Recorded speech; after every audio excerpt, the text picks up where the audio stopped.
Assalamualaikum warahmatullahi wabarakatuh.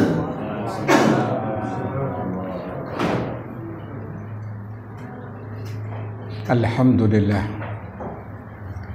alladzi bi ni'matihi tatimmu shalihat. Segala puji milik Allah yang dengan nikmatnya amalan-amalan menjadi sempurna.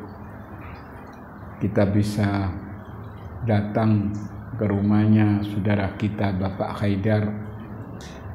Ini murni sejatinya karena la haula wala quwwata illa billah. Memang tidak ada daya dan kekuatan kecuali dengan pertolongan Allah. Asyhadu an la ilaha illallah wa asyhadu anna Muhammadan abduhu wa rasuluh.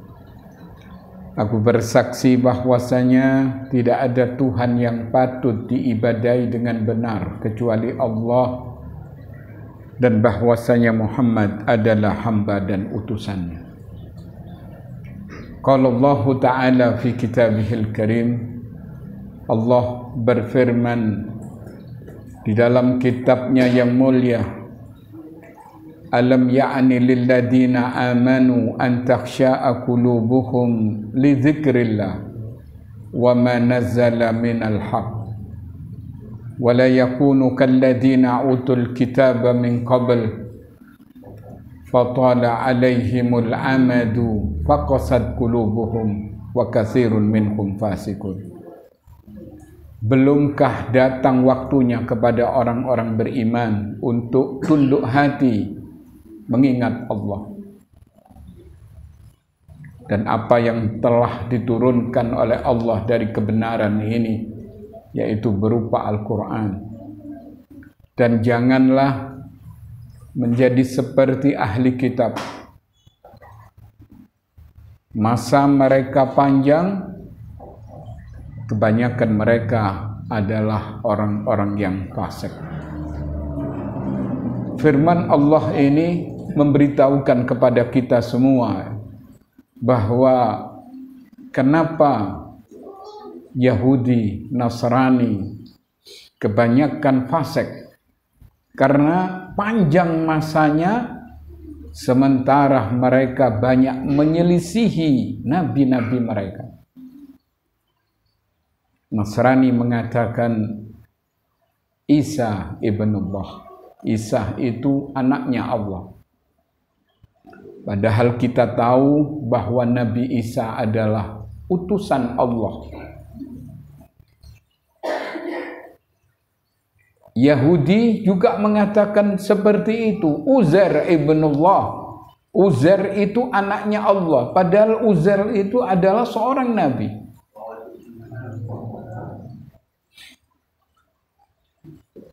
Maka masa mereka panjang, akhirnya kebanyakan mereka adalah fasik, keluar dari wilayah ketaatan. Amma ba'd, fa inna asdaqal hadis kitabullah wa inna afdhalal haji haji Muhammad sallallahu alaihi wasallam wa sharral umur muhdatsatuha wa kullu muhdatsatin bid'ah wa kullu bid'atin dhalalah wa kullu dhalalatin finnar. Ayyuhal hadirun,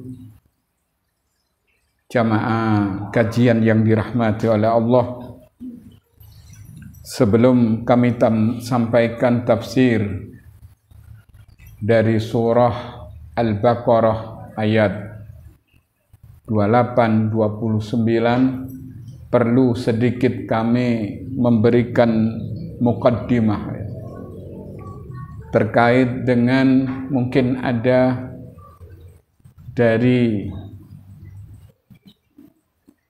jamaah yang mau menikah mungkin, maka perlu sedikit pembekalan. Kita tahu bahwa rumah tangga yang bahagia adalah rumah tangga yang di dalamnya ada tata tertib. Dan tata tertib ini tidak akan terwujud kecuali kalau ada pimpinan. Sementara pimpinan rumah tangga tidak lain adalah seorang suami. Karena itu Allah Subhanahu wa ta'ala memberikan satu wejangan kepada setiap kaum laki-laki. Ar-rijalu qawwamuna 'alan nisa' bima faddalallahu ba'dakum 'ala ba'd wa bima anfaqu min amwalihim. Laki-laki itu adalah pemimpin atas kaum wanita disebabkan karena mereka memberikan nafkah kepada istrinya. Maka Rasulullah sallallahu alaihi wasallam memberikan wasiat kepada setiap mempelai putra dengan mengatakan Allah fin nisa fa innahunna awanun fi aidikum akhadtumuhunna bi amanatillah wastahlaltum furujahunna bi kalimatillah. Jaga wanita, lindungi kaum wanita, karena engkau ambil mereka ini berdasarkan amanah dari Allah dan dihalalkan bergaul bebas berdasarkan kalimat Allah. Mungkin timbul pertanyaan di antara kita, apa sih kewajiban seorang suami kepada istrinya sekaligus hak istri kepada suaminya? Ada seorang sahabat datang kepada Nabi kita Muhammad sallallahu alaihi wasallam menanyakan akan hal itu. Apa sih kewajiban seorang suami? Tentu yang dimaksud adalah kewajiban seorang suami kepada istrinya. Maka Nabi menjawab, at-tud'imha idza ta'imta wa taksuwaha idza tasaita wala tadribil wajh wala tuqabbih wala tahjur illa fil bait. Kewajiban seorang suami kepada istrinya, hendaklah engkau memberi makan apa yang ia makan, memberi pakaian apa yang ia pakai. Artinya apa? Menyempurnakan sandang, pangan, papan menurut kemampuan. Bukan harus kaya raya, tidak, tapi di situ ada kemampuan. Itu kewajiban seorang suami kepada istrinya. Mungkin kita punya uang tidak terlalu banyak, 100.000 misalnya. Kita infakkan di jalan Allah, pahalanya besar. Kita taruh ke masjid misalnya, kita berbagi kepada fakir miskin dari uang 100.000 ini, pahalanya nggak main-main. Tapi 100.000 yang engkau berikan kepada istrimu, itu pahalanya jauh lebih besar. Sebagaimana Nabi menyatakan, dinarun anfaqtahu fi sabilillah wa dinarun anfaqtahu fi raqabah wa dinarun tasaddaqta bihi ala miskin wa dinarun anfaqtahu ala ahlika a'damuha ajran anfaqtahu ala ahlik.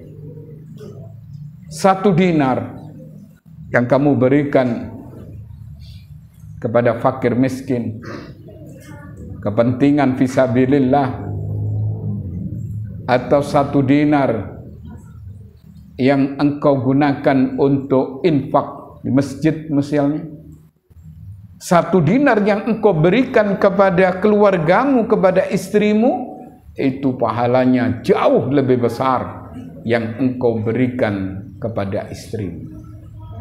Ini kewajiban utama. Nah, kemudian yang selanjutnya, wala tuqabbih wala tahjur illa fil bait. Jangan menjelek-jelekkan istri. Tidak boleh kita memaparkan aib istri kepada orang lain. walaupun sekedar bergurau misalnya ya, tapi di situ ada aib, tutupi, bukan malah disebarkan di medsos misalnya atau di masyarakat. Satu contoh misalnya, ada orang tanya, bagaimana kamu dengan istrimu? Kan istrimu cantik. Sampai ndak ero, bener ayu. Cuman panune sak teplek-teplek misalnya. Ada ndak yang cerita seperti itu? Mungkin ada ya. Mosok panu sak teplek-teplek ya apa cara ngobati? Tapi yang jelas seperti itu. Itu aib, tutupi. Terus bagaimana caranya? Sederhana saja. Bagaimana kamu dengan istrimu, dengan keluargamu? Alhamdulillah, ya baik-baik saja. Walaupun kadang sering tukaran di dalamnya, tapi tidak masalah. Tutupi, bukan disebarkan di masyarakat. Naam. Wala tahjur, dan jangan memboikot istri. Itu ada beberapa tahapan ya. Kewajiban seorang suami ini, subhanallah, tidak boleh membiarkan istrinya berbuat maksiat. Keluar tanpa izin misalnya, membuka aurat, ikhtilat kepada orang lain misalnya, maka si suami harus tampil prima, tampil beda, beri arahan. Kalau tetap tidak mau, bagaimana caranya? Jangan kumpul. Caranya, Dek, untuk sementara sampean turu Dek sepen ae. Lah terus aku kepingin dewean. Seperti itu. Kemudian tetap saja tidak ada perubahan, maka pukul. Setelah diberi nasihat, sudah ditinggalkan tempat tidurnya, tetap aja kayak karpe dewe misalnya, maka pukul, bukan untuk menyakiti, tapi memberikan pelajaran. Nabi menyatakan wala tadribil wajha, jangan sampai engkau memukul muka. Sebagian orang kadang-kadang nempelin istrinya. Nah, benar. Siapa yang menyuruh seperti itu? Yang nyuruh mungkin setan, yang nyuruh mungkin hawa nafsu. Seperti itu. Wala tadribil wajha, wala tuqabbih, wala tahjur. Jangan menjelekkan dan jangan, yaitu tadi, memboikot istri kecuali hanya ada di dalam rumah. Nah, kalau sudah agak sulit sekali, coba undang keluarga dari mempelai putri. Adakan orang-orang yang adil di situ. Kemudian rundingan bagaimana baiknya, bagaimana ini permasalahannya, intern dulu. Kalau tidak bisa, undang ustadz. Kalau sudah sulit sekali, tidak bisa diam, ya cerai, otomatis. Cerai ini sesuatu yang diperbolehkan tapi dibenci oleh agama. Nah, hadirin yang dirahmati oleh Allah, karena itu Rasulullah SAW sebagai manusia terbaik, bahkan beliau mempunyai banyak istri dan istrinya taat, dan beliau orang yang paling sanggup menyempurnakan kewajiban. Maka beliau mengatakan akmalul mu'minina imanan ahsanuhum khuluqan wa khiyarukum linisa'ihim. Orang mukmin yang paling sempurna imannya, yang terbaik akhlaknya, dan sebaik-baik kamu adalah yang terbaik kepada istrinya, kepada keluarga.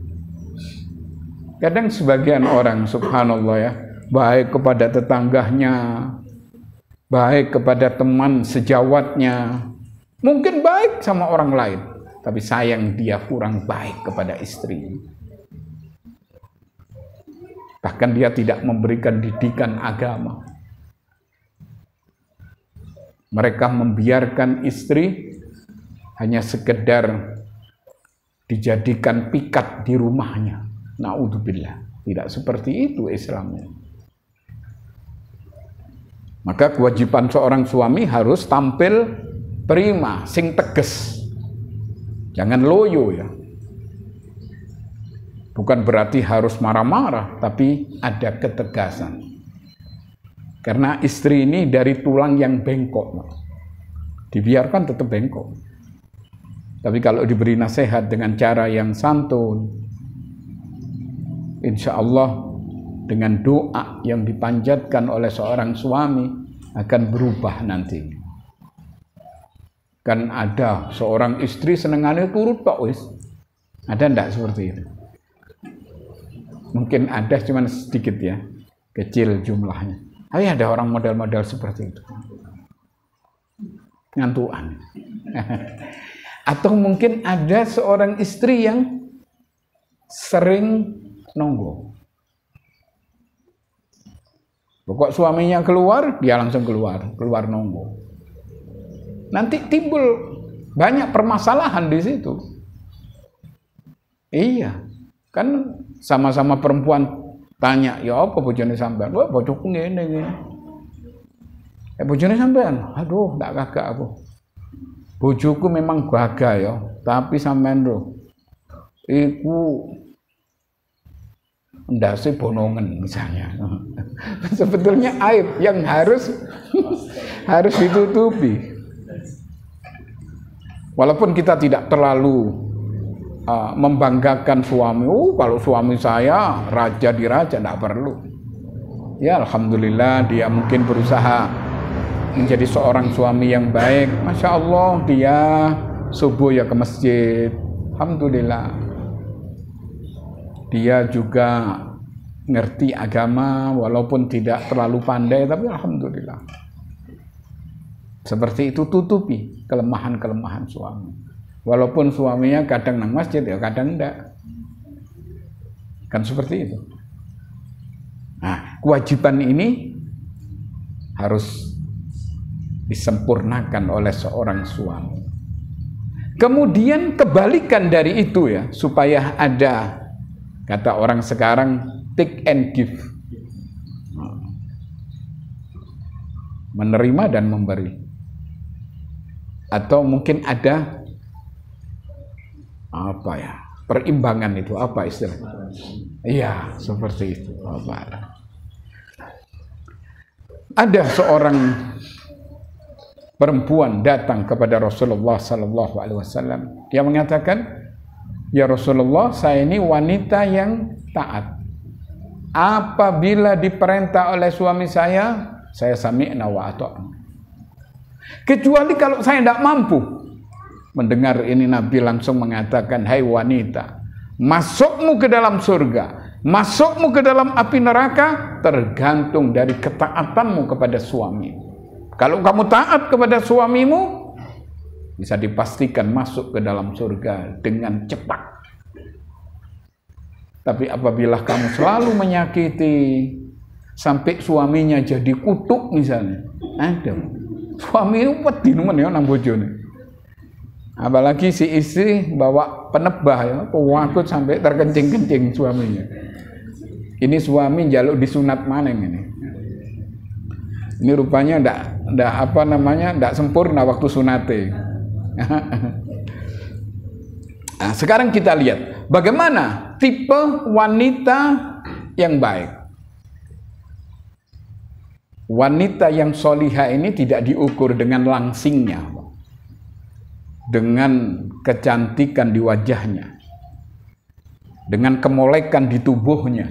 Tapi apa kata Nabi? Khairun nisa allati idza nadarta ilaiha sarratka wa idza amartaha ata'atka wa idza hibta anha hafizatka fi malik wa nafsiha. Wanita yang terbaik ini Yang pertama, apabila dipandang menyenangkan, tidak menyebalkan.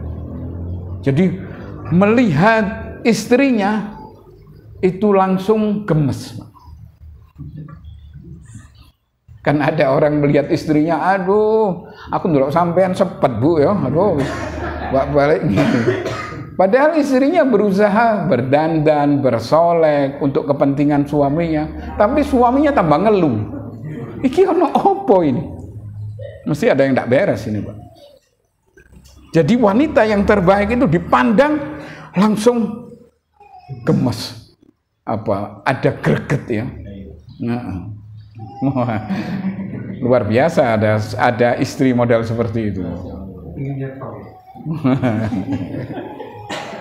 Pokoknya senengnya luar biasa sampai si istri mengatakan, wis Mas sampean ndang berangkat, aduh aku ndelok sampean ya opo aku tidak mampu aku.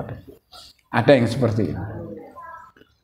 Karena itu kita dianjurkan bagi kaum wanita untuk bersolek, berdandan, bukan untuk kepentingan orang lain, tapi justru untuk kepentingan suaminya. Sehingga si suami ini merasa nyaman. Gak sampai teko pawon, mambu bawang langsung ayo Mas turu Mas, aduh tambah sepet kabeh nama ndak enak. Iya. Giginya harus disikat putih, bersih, ada keharuman. Subhanallah. Itu akhirnya mohon maaf kadang-kadang kalau sudah seperti itu ya,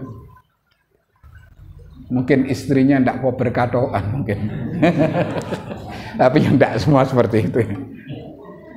Kok agak jorok ini ya, kok tidak tepat ini.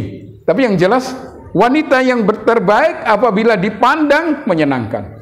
Wa idza amartaha atau atka, apabila diperintah taat. Selama perintah itu tidak membawa kepada kemaksiatan. Tapi kalau sudah perintah itu arahnya kepada perbuatan dosa, perbuatan maksiat, maka Nabi menyatakan as-sam'u wa ta'atu haqqun ma lam yu'mar bil maksiat. Fa idza umira bi maksiatin fala sam'a wa la ta'at. Mendengar taat itu hukumnya wajib selama tidak diperintah untuk berbuat maksiat. Tapi kalau sudah perintah ini mengandung dosa, misalnya si suaminya ngomong, "Dek, sampean ini kudu nurut sampai aku." Terus ya apa Mas? Iki aku ndak duwe duit.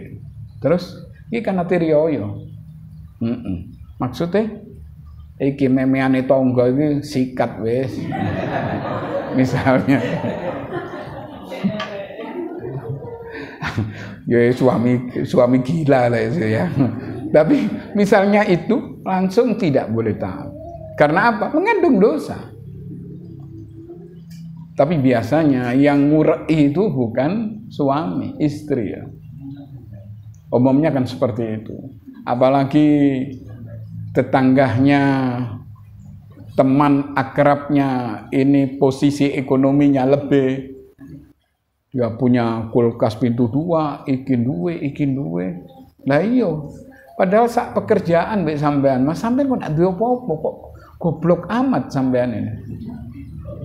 Iku lho kaya tangga iki lho. Maksudnya, ya apa sing ngono dah saut wis. Gitu loh, di kantor kan bisa saja. Kenapa kamu tidak seperti dia? Ini fala sam'a wala ta'at, tidak boleh dengar dan tidak boleh taat. Nah, ini wanita yang terbaik apabila dipandang menyenangkan, apabila diperintah taat. Apalagi yang namanya kemanten baru ya. Balik-balik perintahin nang kamar tok ya. Perintah nang di. Aku durung masak, kamar dhisik sing penting. Kok mari masak sampai sore ndak apa-apa. Waduh. Ini overacting juga ya, laki-laki seperti ini.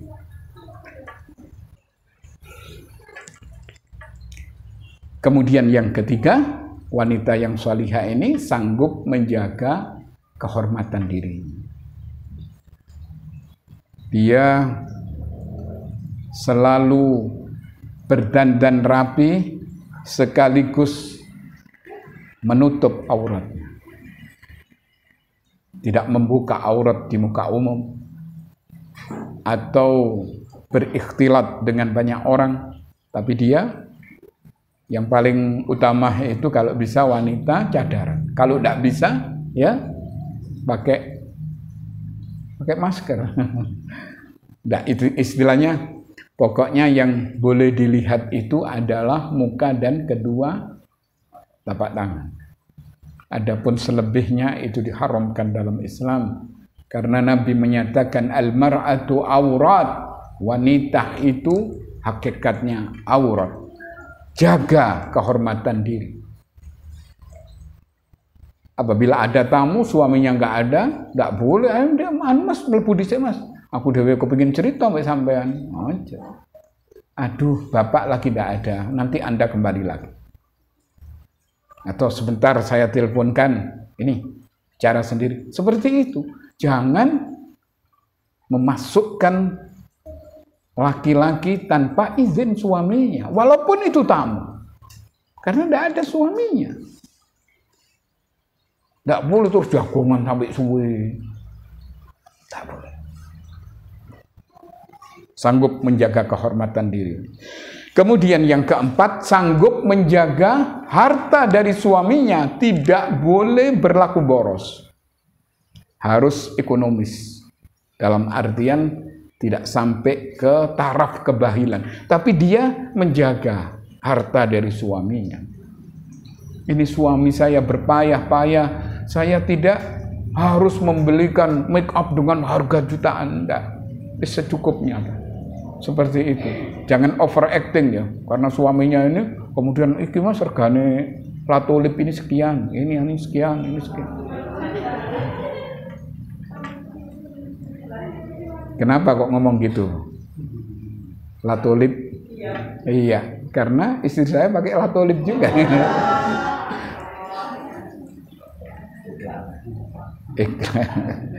Nah, hadirin yang dirahmati oleh Allah, tapi yang jelas kita dianjurkan menjaga kehormatan diri dan menjaga harta dari suami.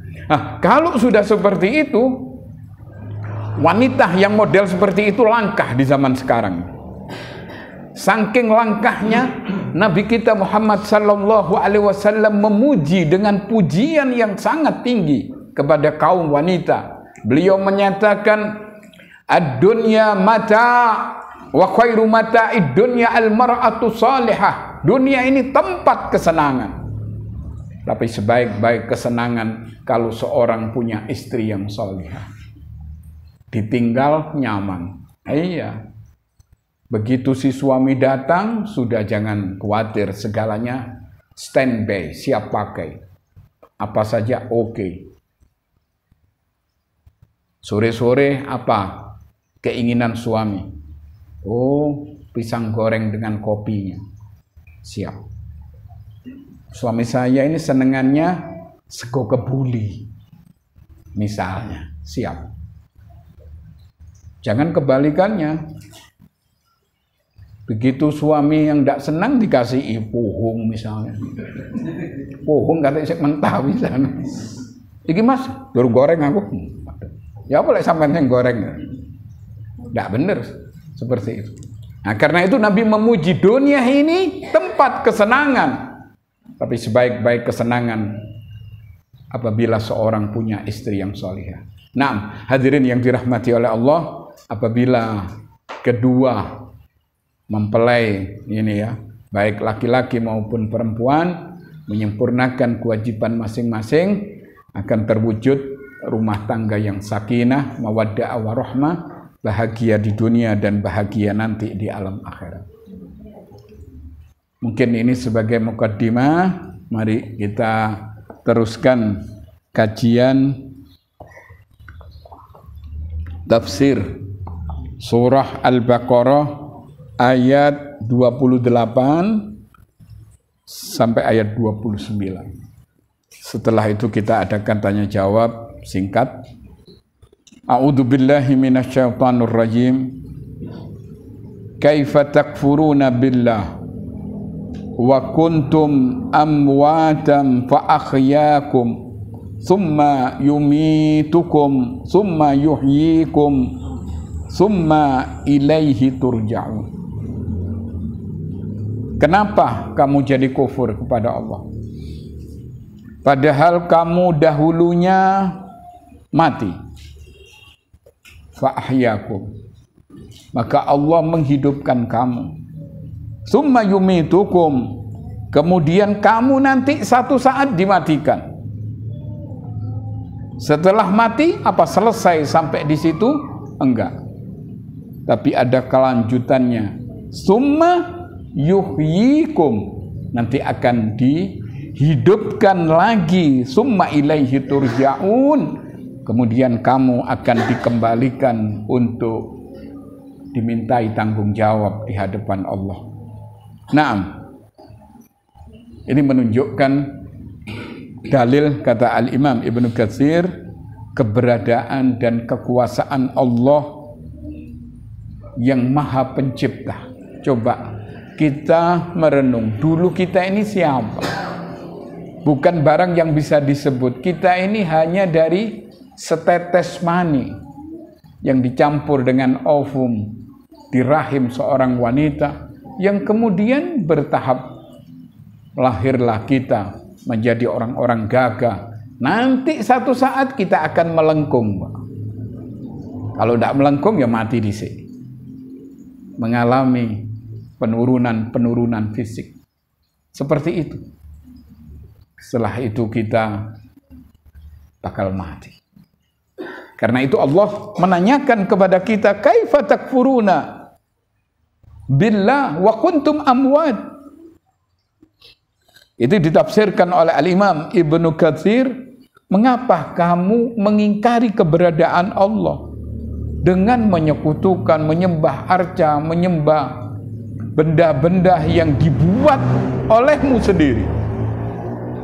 Sebagian ada yang menyembah pohon, bahkan yang tipis ya perbedaannya antara kiai dengan dukun. Ini kadang-kadang seperti kiai tapi dukun. Anak kayak model dukun tapi enggak, itu ternyata kiai. Karena mereka meyakini ada kekuatan di samping kekuatan Allah. Akhirnya mereka mengistimewakan tempat misalnya. Awas deh, kena ono werite. Ini bahaya. Cok cedek-cedek, engko kena walat misalnya. Jangan lewat sini. Dek kene ono petunggone. Jadi Allah sama sekali dilalaikan. Termasuk yang marak sekarang, sesajen. Ada orang-orang yang melakukan ritual-ritual keagamaan sampai terkena musibah, katanya seperti itu tadi malam. Di mana itu? Yang tadi malam? Di Jember. Wallahu alam. Ritual apa yang dilakukan, tapi yang jelas banyak musibah, banyak yang meninggal. Sementara 8 orang masih belum diketemukan. Itu ujung-ujungnya mati biasanya, karena sudah tidak diketemukan. Katanya melakukan ritual, ada zikir-zikir tertentu yang tidak disyariatkan oleh agama. Maka sebagian ada yang telanjang sampai Allah karim. Ini laisa minal Islam, bukan dari Islam. Karena itu kaget ya ketika orang-orang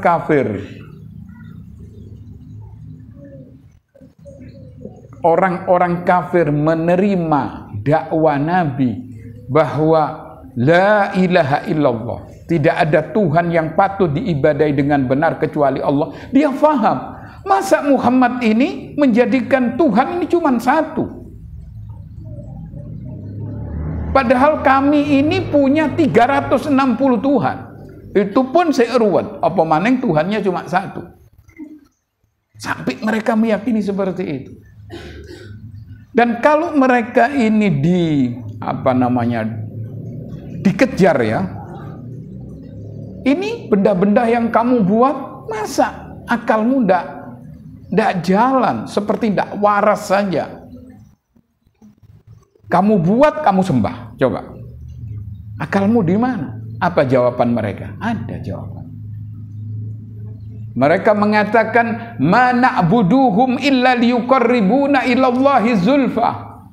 Kami tidak menyembah kepada mereka kecuali untuk mendekatkan diri kepada Allah. Menjadikan benda-benda itu sebagai wasilah. Termasuk sesajen yang marak terjadi di bangsa ini. Seperti itu. Dan ini merupakan kekufuran. Karena itu Allah mengatakan, "Kaifa takfuruna billah?" Kenapa kamu jadi kufur? Kenapa kamu tidak mengerti agama? Wa kuntum amwat. Padahal kamu dahulunya kan mati. Kita ini kan pernah mati, Pak. Sebagaimana mbah-mbah kita, buyut-buyut kita. Itu pernah mati. Setelah mati, setelah manusia ini tidak ada, kemudian diadakan. Setelah ada sekarang ini, apa terus kita akan berkelanggengan hidup ini? Enggak. Kita dibatasi dengan ajal. Yang satu saat kita pun akan mati. Seperti yang difirmankan oleh Allah di surah At-Tur ya, ayat 35-36. Allah menyatakan, "Am khuliqu min khairi syai' am humul khaliqun am khalaqus samawati wal ard bal la yu'minun bal la yuqinun." Apakah mereka diciptakan tanpa sesuatu pun, atau mereka menciptakan diri mereka sendiri? Enggak. Masya Allah, ini memang ayat semua Al-Quran ini isinya berbobot. Apakah mereka menciptakan dirinya sendiri? Enggak kan? Kita ini tidak mengharap jadi apa-apa ya. Tiba-tiba kita dijadikan manusia, dijadikan laki-laki, dijadikan perempuan. Kan seperti itu. Dijadikan hidup di Senduro. Saya harus hidup di Lumajang, padahal aslinya Probolinggo. Tidak jelas. Apa katanya Allah? Tiba-tiba kita bisa kajian di sini. Semua itu karena Allah. Atau mereka telah menciptakan langit dan bumi? Apakah mereka itu manusia menciptakan langit dan bumi? Tidak, Pak. Padahal ini merupakan tanda kekuasaan Allah yang sangat sempurna. Sebenarnya mereka tidak meyakini apa yang mereka katakan, kata Allah. Mereka cuma angan-angan saja. Mereka cuma menyangka-nyangka, ngene. Mereka tidak pakai dalil, tidak pakai hujah, tidak pakai keterangan.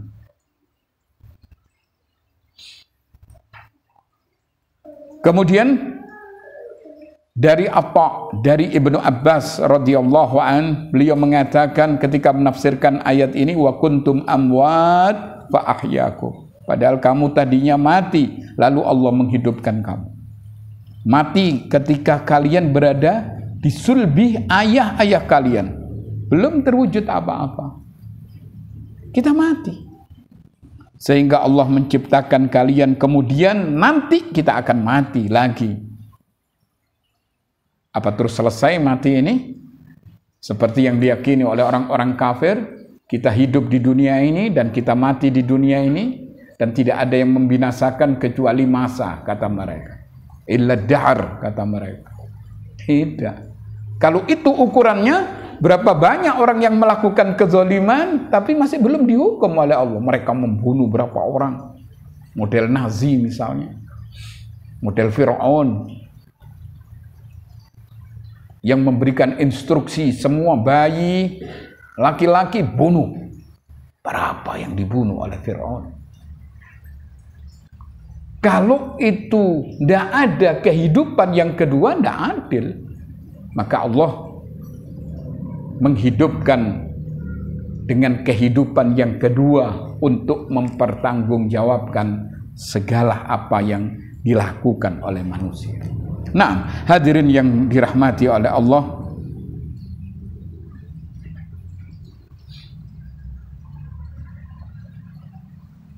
firman Allah di dalam Al-Quran, di dalam ayat yang lain, mereka mengatakan begini, Rabbana amattana snatain wa ahyaitana sanatain.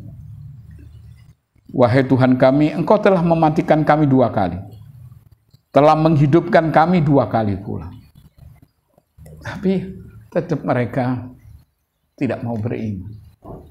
Mereka kufur.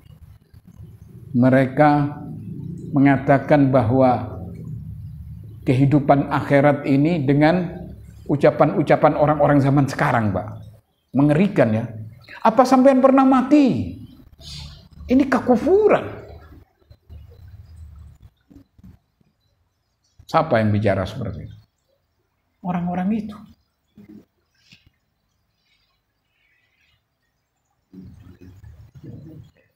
Dan ini dimasukkan syubhat ya di dalam masyarakat. Seakan-akan, apa kamu pernah mati? Coba tanya orang-orang mati. Kan orang goblok sekali. Mati kok ditakoni. Tapi kan kita punya hujah, punya pegangan. Apa itu Al-Quran? Dengan penalaran dari sunnah Rasulullah SAW. Begitu. Kemudian Allah melanjutkan di ayat 29 sebagai penutup, walladzi khalaqa lakum ma fil ardi jami'a. Dialah Allah yang telah menjadikan segala yang ada di muka bumi ini untukmu. Apa saja untuk kita. Karena itu sebagian orang mengatakan bahwa ngingu burung itu nggak apa-apa. Malah sebagian ulama ya, nggak apa-apa. Yang penting kasih makan, walaupun dikurung seperti itu.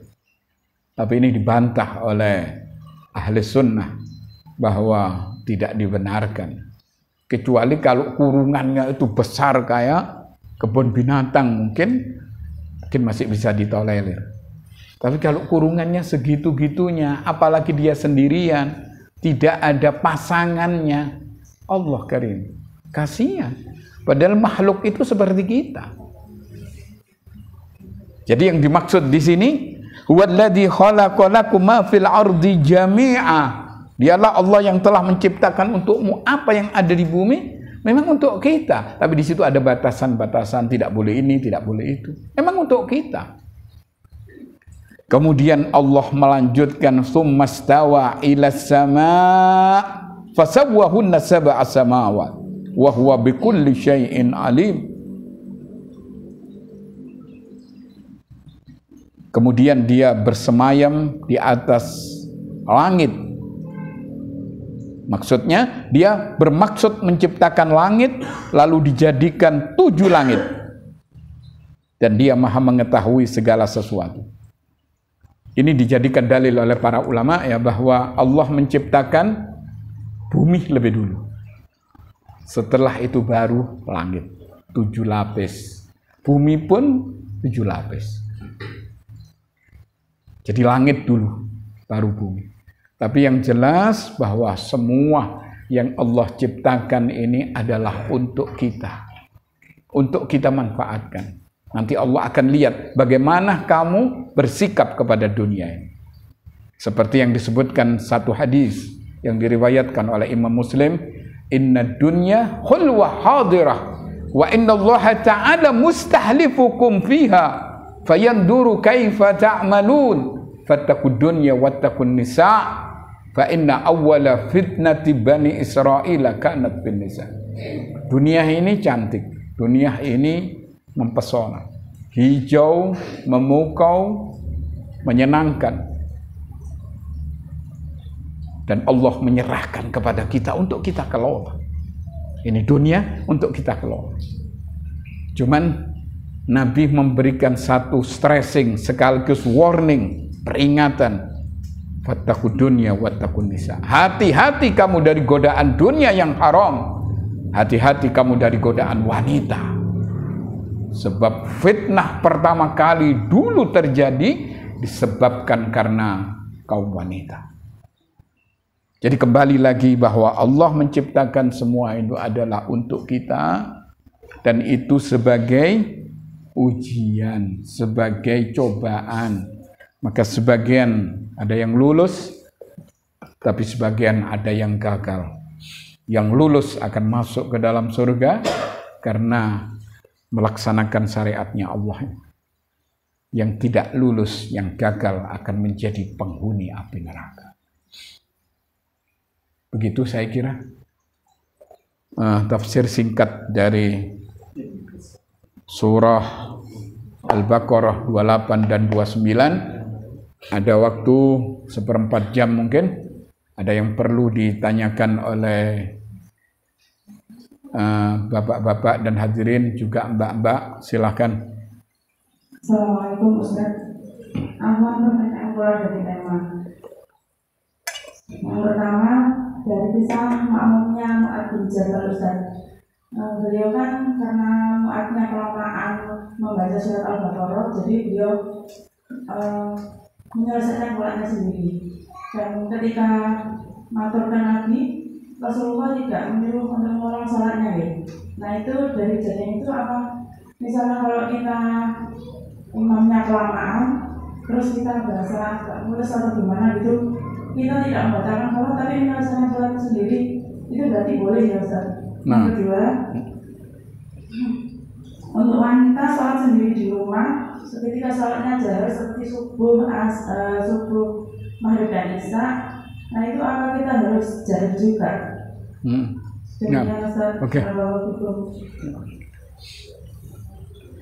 Hadirin yang dirahmati oleh Allah,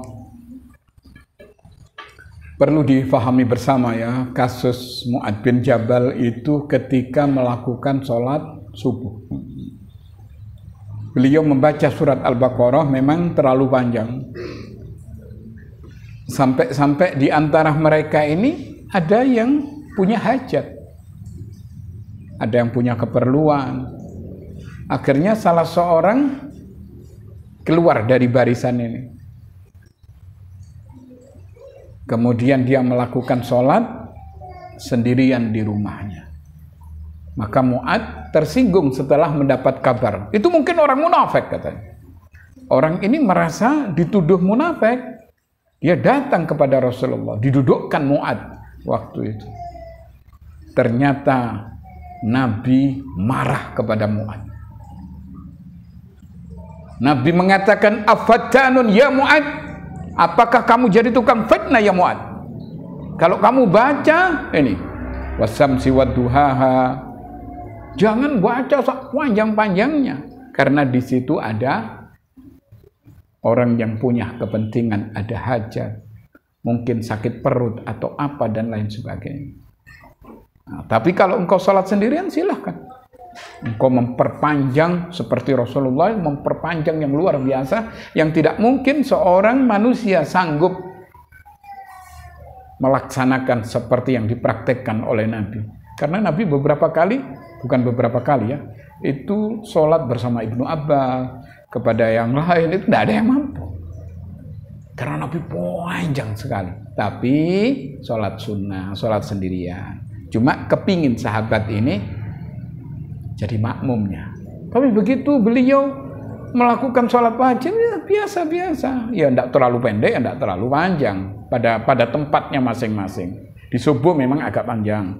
Tapi di maghrib singkat saja. Begitu seterusnya. Kemudian kalau di zaman sekarang mana yang panjang? Nggak ono, malah cepet-cepet sekali kalau sekarang. Mana ada yang panjang? Nggak ono. Paling banter mereka baca surah Jum'ah dan Munafikun. Saya kira nggak panjang. Cuman beberapa ayat, 12 ayat, 10 ayat, 9 ayat. Apanya yang panjang? Nggak ada. Mana yang baca Al-Baqarah sampai selesai? Nggak ono, saya kira. Untuk sekarang lah ya, nggak ada. Jadi jangan kita, itu kepanjangan. Iya ukuran kita, enggak, umum saja. Karena Mu'adz waktu itu membaca Al-Baqarah. Berapa Al-Baqarah? 286 ayat. Ya enggak mungkin. Nah, kalau seperti itu mungkin boleh. Tapi kalau sedikit panjang saja, padahal enggak panjang itu, malah pendek ya. Kalau bila dibandingkan dengan praktek dari para sahabat. Nah, kemudian kalau kita mules misalnya, memang gagalkan saja, enggak apa-apa. Kalau kita nututi, ya sholat bersama imam, tidak nututi, ya sholat sendiri. Kita sudah mendapat apa? Pahala berjamaah. Karena memang ada uzur seperti itu. Nah, kemudian yang kedua tadi terkait dengan masalah sholat. Oh ya, sholat di rumah apakah harus jahar? Kalau lihat keterangan secara umum, kalau bisa jahar ya. Jahar bukan berarti harus dengan suara keras sekali. Enggak, biasa. Seperti ini. Bismillahirrahmanirrahim. Alhamdulillahirabbil alamin. Tak apa-apa. Karena tidak ada yang mendengar. Yang mendengar mungkin suami. Karena ada yang mengatakan bahwa suara wanita itu adalah aurat. Tapi yang jelas, coba sedikit dijaharkan. Karena sholat maghrib, sholat isya, dan sholat subuh. Tapi sebagian ulama mengatakan seandainya tidak dijaharkan ya nggak apa-apa. Tapi utamakan. Yang lebih utama itu jahar. Karena aslinya sholat di 3 tempat itu, maghrib, isya, dan subuh itu jahar. Bukan sirri. Maka coba dijaharkan bukan berarti dengan suara keras. Cukup didengar diri sendiri. Bahkan itu menguatkan hafalan ya. Akhwat-akhwat ini penting untuk sholat sendirian. Coba sedikit dijaharkan ketika melakukan sholat tahajud misalnya. Tapi jangan terlalu keras. Pernah di zaman Nabi ya, Nabi ini lewat rumahnya Abu Bakar ketika sholat malam. Ternyata Abu Bakar ini agak sirri. Sholatnya tidak terlalu banter ketika membaca ayat-ayat suci Al-Quran. Begitu melewati rumahnya Umar banter. Ketika berdua datang kepada Nabi, Nabi mengatakan, Abu Bakar keraskan sedikit. Wahai Umar, turunkan frekuensimu sedikit. Seperti itu. Itu yang paling bagus saya kira. Begitu, mungkin ada yang lain?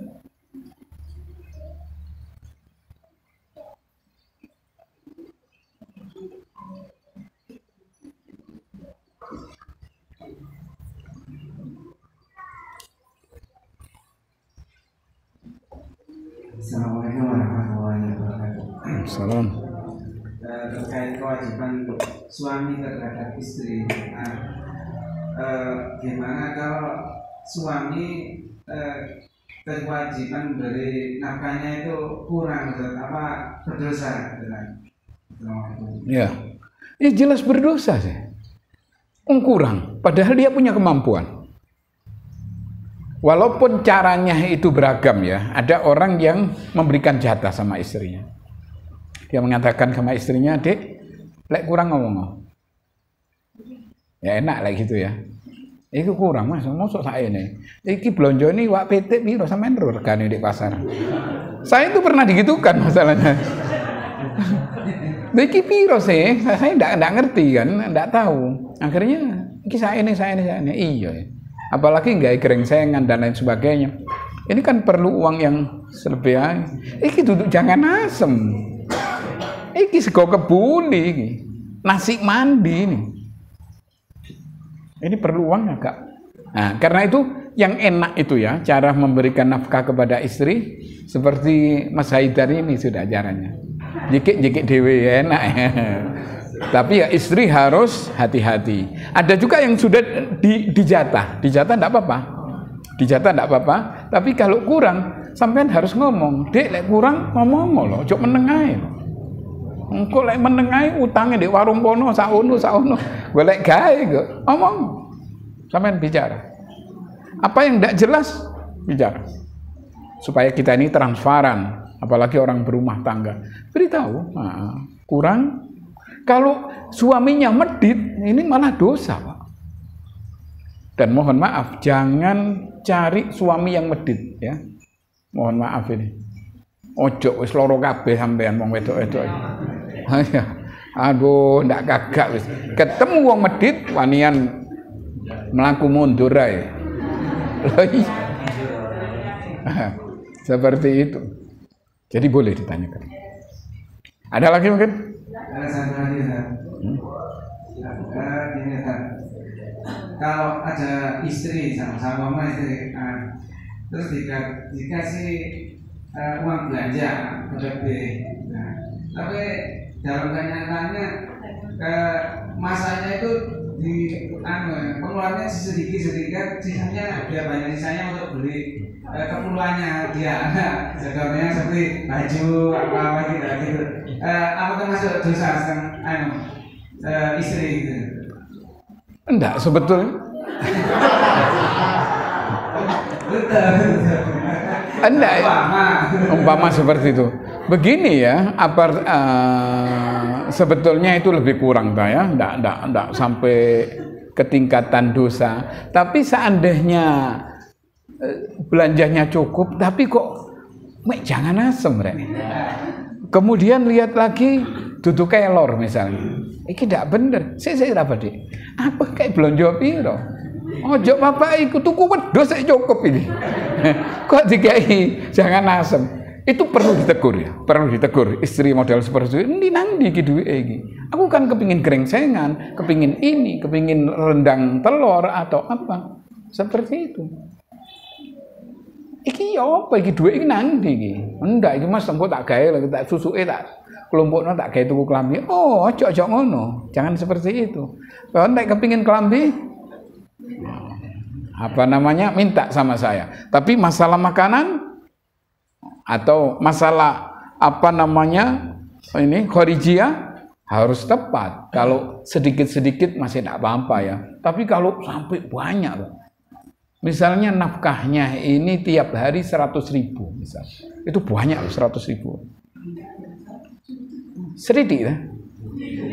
100.000 ini. Misalnya tidak punya anak. 100.000. Masa kurang? Lebih saya kira ya. Iki cuma dudune jangan asem. Katik jangan asem iki golek di tonggo. Allah ya, Fat ya. Sama pecel tempe. Sate enggak tahu.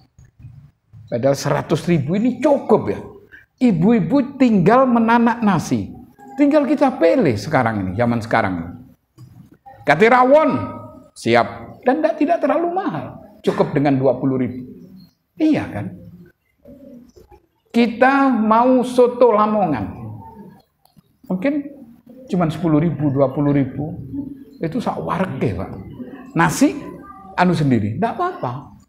Sate beli berapa? 30.000. 10. Masa wong loro ndak cukup 10. Ndak cukup yang geragas temenan. Ndak artinya berlebih dah. Tapi sesekali mungkin aku pengin mangan sate 30, ndak apa-apa. Karena memang infaknya imbang. Artinya khorijiyah atau nafkahnya ini imbang. Itu sebetulnya bisa diatur ya, orang tua ini yang tahu ya. Kami tidak bisa secara detail harus ngene, harus enggak. Tapi lebih kurang dah. Oke, seperti itu. Jangan terlalu jelimet untuk masalah itu. Piro mang duitku ndak usah gitu-gituan wis. Lebih ya wis sedikit, tapi ojo lebih terus ya. Saaken bojone. Satu lagi mungkin. Ya. Apa saja kewajiban istri kepada orang tua dan mertua setelah menikah? Terima kasih, Ustaz. Ya. Kewajiban istri kepada orang tua, kepada mertua tetap harus taat, tapi yang tetap didahulukan nomor 1 siapa? Suami. Begitu suaminya mengatakan, "Dek, ndak usah berangkat, Dek." Apa? Pokoknya sojo wes. Aku, iki ya apa Mas? Iki misalnya ya ada orang yang berlebihan. Mbahku iki loro. Iya, tapi loro ndek endi? Ndek Bencolo. Kon durung apa-apa mati di tengah dalan kok. Misalnya, sampai suaminya ngomong begitu. Iya enggak boleh berangkat karena suaminya sudah memberikan peringatan enggak perlu. Engko ae wis sampai bareng aku, enggak usah. Jadi yang nomor 1 ditaati pertama siapa? Suaminya. Yang kedua orang tuanya. Yang ketiga mertuanya. Nah, itu tingkatan-tingkatannya. Seperti itu. Tapi tetap kita berbuat baik sama mereka. Nah, kemudian kalau ada apa-apa ya, dalam hidup ini kan mesti ada permasalahan di rumah tangga. maka selesaikan secara intern dulu. Jangan sampai keluar. Jangan ikut ngomong sama orang. Ya apa bojoku iki ndak kan. Sekut sakit. Artinya diam. Kalau sudah klimaks baru. Kita ini sering, Pak, didatangi oleh orang-orang yang ada problem. Saya bilang jangan kamu cerita kepada siapa-siapa. Kalau kamu cerita kepada orang yang mengerti agama, tidak apa-apa. Dia tidak akan mengeluarkan aib ini ke masyarakat. Paling diam dia. Dan diberi solusi. Oh, ini harus begini. Kamu keliru. Harusnya seperti ini, seperti ini. Malah ada beberapa orang ya, yang cara memberikan nasihat ini, ya apa iku bojoku nang gantian wis. Lho yo apa iki duwe anak duwe.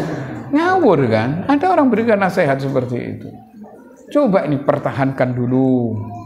Karena mungkin ya kamu juga tidak terlalu baik seperti malaikat, istrimu juga bukan bidadari, ada kelemahan-kelemahan masing-masing. Coba diatur, Pak. Coba saya enake apa? Seperti itu. Dan bukan kami sering ternyata alhamdulillah masalahnya kecil, Pak. Tapi koyok besar. Mereka membesar-besarkan sendiri. Ternyata tidak ada apa-apa, kembali pulih. Sering itu berkali-kali. Ada yang memang harus cerai. Seperti itu, memang tidak ada jalan keluar.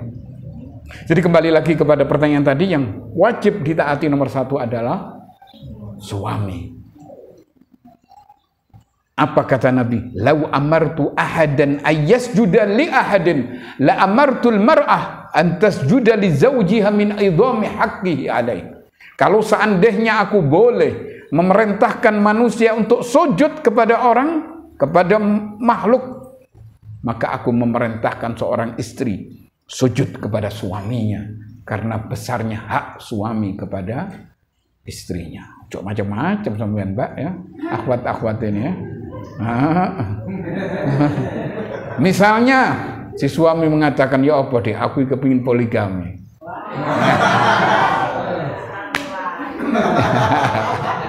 Golek liane ya, golek bahalnya lainnya. Enggak, ini contoh. Cukup ya, saya kira sudah. Satu sedikit aja. Oke. Yang tadi pertanyaan dari suami.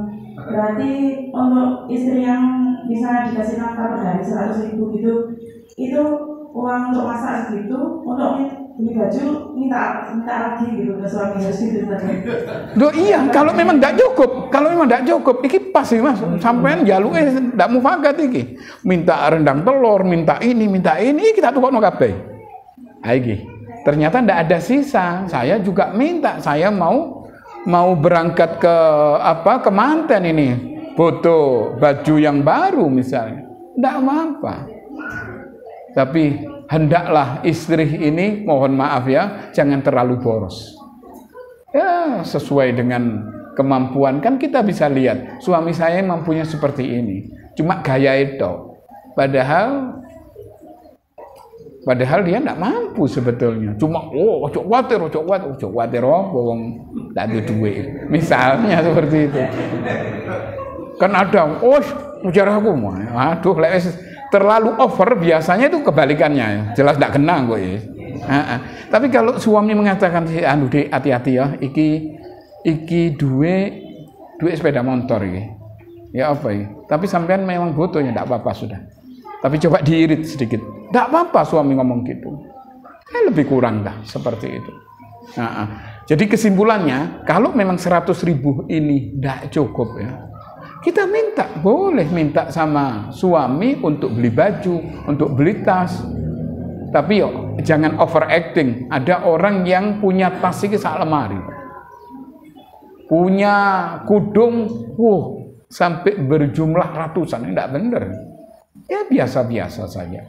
Cukup-cukup dah. Ya sesuai dengan kemampuan suami. Begitu saya kira perlu kami sampaikan. InsyaAllah kita lanjut nanti di 1 minggu ke depan. Kita tutup dengan kafaratul majlis. Subhanakallahumma wa bihamdika asyhadu an la ilaha illa anta astaghfiruka wa atubu ilaik. Assalamualaikum warahmatullahi wabarakatuh.